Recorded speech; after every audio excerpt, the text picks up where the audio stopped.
1.5 വയസ്സുള്ള ഇഷാനിയുടെ അക്ഷരവഴി ഇവിടെ തുറക്കുകയാണ്.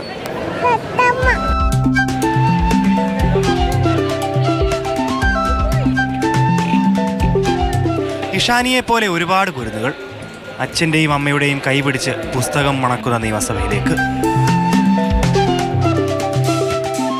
നിഷിലെ വിദ്യാർത്ഥി മിസിരിയയ്ക്ക് അച്ഛൻ പറയുന്നത് കേൾക്കാൻ ബുദ്ധിമുട്ടുണ്ട്. പുസ്തകങ്ങളിലൂടെ കണ്ണോടിച്ച് അച്ഛൻ്റെ മുഖത്തേക്ക് നോക്കി അവൾ കഥകൾ അറിയുന്നു.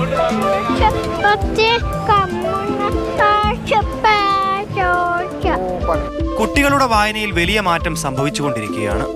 തീർച്ചയായിട്ടും. കാര്യം ഇപ്പോൾ വായനയിൽ വന്ന മാറ്റം എന്ന് പറയുമ്പോൾ കുട്ടികൾ ഒരുപാട്, അല്ലെങ്കിൽ കോമിക്സിലൂടെ കുട്ടികളെ ഒരുപാട് വായനയിലേക്ക് എത്തുന്നുണ്ട് എന്നുള്ളത് വലിയ ഒരു സത്യമാണ്. മലയാള പുസ്തകങ്ങളിൽ റാം കെയർ ഓഫ് ആനന്ദി ആയിരുന്നാലും ഏറ്റവും പ്രിയപ്പെട്ട എന്നോടായിരുന്നാലും കുട്ടികളെ വായനയിലേക്ക് കൊണ്ടുവരാൻ സാധിച്ച പുസ്തകങ്ങൾ എന്ന് വേണമെങ്കിൽ പറയാം. നിയമസഭ അന്താരാഷ്ട്ര പുസ്തകോത്സവത്തിൽ കുട്ടി വായനക്കാർക്ക് നിരവധി സ്റ്റോളുകളാണുള്ളത്. ജാപ്പനീസ് മാങ്കയ്ക്കാണ് കൂടുതൽ വായനക്കാർ. മലയാളത്തിലെ ഒരു പ്രശ്നമായിട്ട് എനിക്ക് തോന്നിയിട്ടുള്ളത് ബാലസാഹിത്യത്തെ കുറച്ച് ലളിതമായിട്ടാണ് നമ്മൾ കാണുന്നത്. ബാലസാഹിത്യത്തിന് മാത്രമായിട്ട് കുറച്ച് എഴുത്തുകാർ, അതൊരിക്കലും ആശാസ്യമായിട്ടുള്ളൊരു കാര്യമായിട്ട് എനിക്ക് തോന്നുന്നില്ല. ഓരോ നിയമസഭാ പുസ്തകോത്സവവും പ്രതീക്ഷയാണ്. സ്മാർട്ട് ഫോണുകളുടെയും സമൂഹ മാധ്യമങ്ങളുടെയും കാലത്ത് യാഥാർത്ഥ്യങ്ങളുടെ ലോകത്തേക്ക്, പുസ്തകങ്ങളിലേക്ക് കുരുന്നുകൾ എത്തുന്നുണ്ട് എന്നുള്ള പ്രതീക്ഷ. ക്യാമറമാൻ നല്ലൈ മുരുകനോടൊപ്പം ഗോകുൽനാഥ്, മാതൃഭൂമി ന്യൂസ്, തിരുവനന്തപുരം. ഗോകുൽനാഥ് ചേരുന്നുണ്ട് തത്സമയം. ഗോകുൽ, നമ്മുടെയൊക്കെ ചെറുപ്പത്തിൽ ഒരുപാട് കേട്ടിട്ടുണ്ട്, വായിച്ചാൽ വളരും ഇല്ലെങ്കിൽ വളയൂ എന്ന്. നമ്മളൊക്കെ വായിച്ചെങ്ങനെ വളർന്നു. പക്ഷെ ഇന്നത്തെ കുഞ്ഞുങ്ങൾ വായന തീരെയില്ല. അവർ എപ്പോഴും ഇന്റർനെറ്റിന്റെ ലോകത്താണ്, മൊബൈൽ ഫോണുകളുടെ ലോകത്താണ്, കമ്പ്യൂട്ടറിന്റെ മുൻപിലാണ് എന്നൊക്കെ അങ്ങനെ പറയും. പക്ഷേ എല്ലാ കുരുന്നുകളെയും അക്കൂട്ടത്തിൽ കൂട്ടണ്ട. അത്തരത്തിൽ ചിലരെയാണ് നമ്മളിപ്പോൾ കണ്ടത്. ചില കുഞ്ഞു കുട്ടികളൊക്കെ പുസ്തകം കയ്യിലെടുത്ത് മറിച്ച് നോക്കുന്നു. വായിച്ച് വളരാൻ തന്നെ തീരുമാനിച്ചിറങ്ങിയ കുറച്ച് കുരുന്നുകളല്ലേ?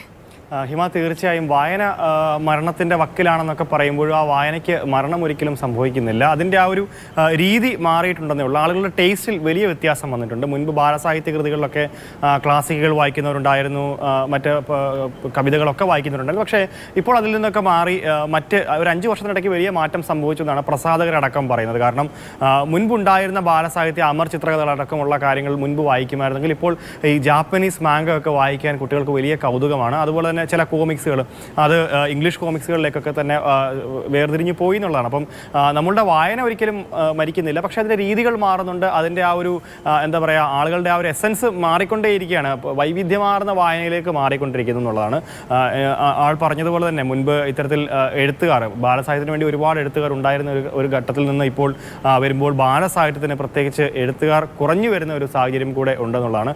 എന്തായാലും ഈ കേരള രാജ്യാന്തര പുസ്തകോത്സവം, അതായത് നിയമസഭാ പുസ്തകോത്സവം, അതിൻ്റെ 3ാം പതിപ്പിലെത്തുമ്പോൾ കുട്ടികളുടെ പങ്കാളിത്തം കൊണ്ടുകൂടെ തന്നെ വലിയ വിജയമായി തീർന്നു എന്ന് വേണം പറയാം.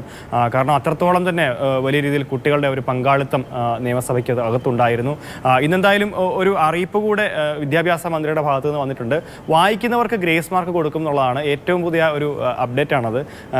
പുസ്തക വായന മാത്രമല്ല, പത്രം വായിക്കുന്നവർക്കും ഗ്രേസ് മാർക്ക് കൊടുക്കാനുള്ള ഒരു തീരുമാനം സംസ്ഥാന സർക്കാരിൻ്റെ ഭാഗത്തു നിന്നുണ്ട് എന്നുള്ളതാണ്. അപ്പം അതൊക്കെ വരുമ്പോൾ കൂടുതൽ വായനക്കാർ ഉണ്ടാകും, അല്ലെങ്കിൽ കൂടുതൽ പുസ്തകങ്ങൾ തീർച്ചയായും മഹത്തായ ഒരു ഇടപെടൽ തന്നെയാണ്. ഇന്നത്തെ കാലത്ത് കുട്ടികൾ വായിച്ചു തന്നെ വളരണം. പക്ഷെ ഇതിലൂടെ ഒന്നും പറഞ്ഞു വെക്കുന്നത് ഒരിക്കലും സോഷ്യൽ മീഡിയ ഉപയോഗിക്കരുത്, ഇന്റർനെറ്റ് ഉപയോഗിക്കരുത്, മൊബൈൽ ഉപയോഗിക്കരുത് എന്നൊന്നും അല്ല. അവർക്ക് അതിലൂടെയും ഒരുപാട് അറിവുകൾ കിട്ടുന്നുണ്ട്. പക്ഷെ വായന കൂടി അതിനൊപ്പം വേണമെന്ന് മാത്രമാണ്. ശരി ഗൂഗിൾ.